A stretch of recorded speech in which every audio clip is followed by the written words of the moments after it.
Bonjour à tous, bienvenue dans une nouvelle capsule de Paléo Québec. Guillaume et Vincent pour vous servir.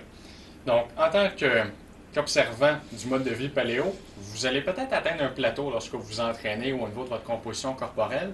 Mais Guillaume et moi, on a quelque chose que vous pourriez rajouter à votre programme d'entraînement pour vous aider à dépasser ce plateau-là, c'est les sprints. Quel avantage est-ce qu'il y aurait à sprinter, Guillaume?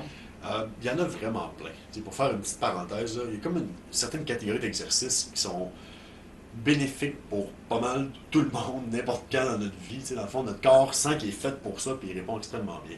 Par exemple, marcher, c'est bénéfique pour tout le monde. Notre corps est fait pour ça. Puis moi, je dirais même que c'est essentiel à notre santé, donc de marcher quand même fréquemment.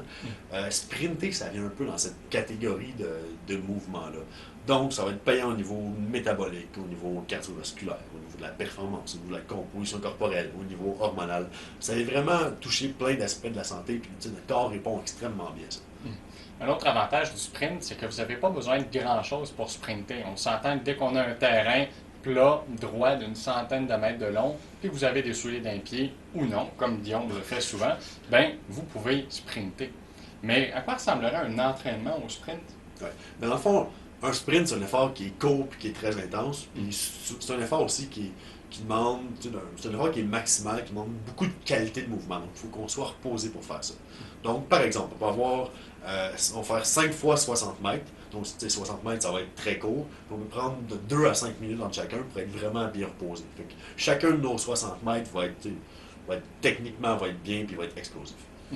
Donc, n'hésitez pas, vous pouvez jouer avec ces modalités-là. Si vous êtes vraiment en forme, vous pouvez augmenter le nombre de sprints, peut-être diminuer un peu le temps de récupération. Mais ce qui est extrêmement important, assurez-vous que votre technique de course soit bonne. N'hésitez pas à aller voir des coachs, des gens professionnels pour vous aider. Et assurez-vous de bien vous échauffer. Que votre échauffement soit plus long que votre séance de sprint, c'est pas bizarre, c'est Non, normal. c'est commun, là, parce que on s'entend que votre entraînement total, si vous courez 5 fois 60 mètres, ça va durer quoi? Une minute au total? Mm. Donc, votre temps de récupération puis d'échauffement va être plus long que votre course et c'est parfaitement normal. Donc, en espérant que ces conseils-là et que ces sprints-là vous aident à dépasser votre plateau, c'était Guillaume et Vincent dans une capsule de Palais au Québec. On se voit la semaine prochaine.